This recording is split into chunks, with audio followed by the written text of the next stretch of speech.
সৃষ্টির সেরা জীব মানুষ। স্রষ্টার তৈরি সেরা জীব হিসেবে মানুষ পেয়েছে অপরিসীম জ্ঞান আর ক্ষমতা, কিন্তু এই শ্রেষ্ঠত্বই কখনো কখনো ধ্বংসের কারণ হয়ে দাঁড়ায়।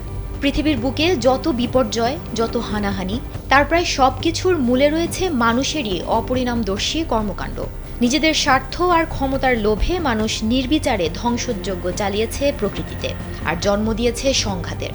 প্রকৃতিতে মানুষের অন্যায় হস্তক্ষেপ এবং লাগামহীন ধ্বংসযজ্ঞ যেমন একের পর এক প্রাকৃতিক বিপর্যয় ডেকে আনছে, তেমনি নৈতিক অবক্ষয় ও অনৈতিক কার্যকলাপ সমাজের সুন্দর পরিবেশকে করছে কলুষিত।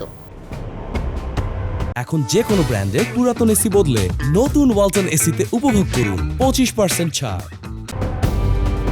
প্রকৃতির এক নির্মম সত্য হলো, মানুষের ভালো কাজের সুফল যেমন তারা ভোগ করে, ঠিক তেমনি মন্দ কাজের ফলও ভোগ করে।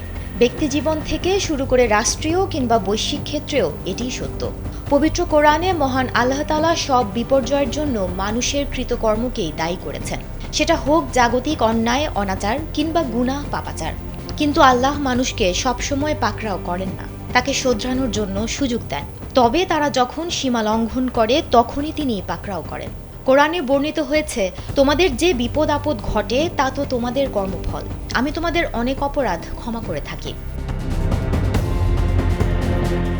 যখন পাপের বোঝায় পৃথিবী ভারাক্রান্ত হয়, তখনই প্রকৃতিও তার ভারসাম্য হারায়।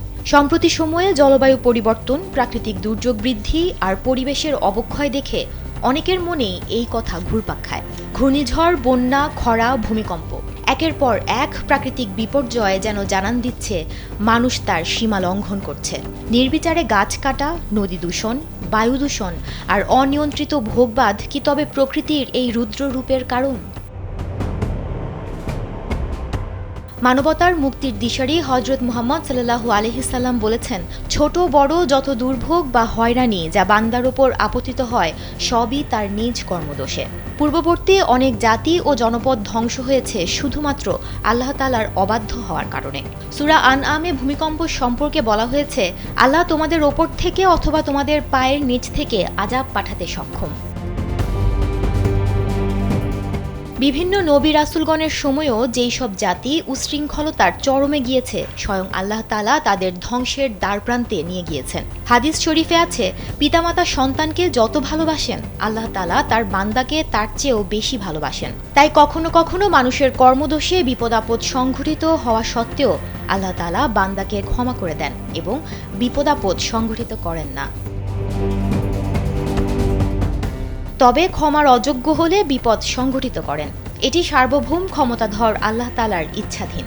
তাই মানবজাতির উচিত অতীতের কৃতকর্মের জন্য তওবা করে সংশোধন করা, ভবিষ্যতে যেন মানুষের এমন কোনো পাপাচার না হয় যার জন্য আল্লাহ তাআলার ভয়াবহ শাস্তির সম্মুখীন হতে হয়।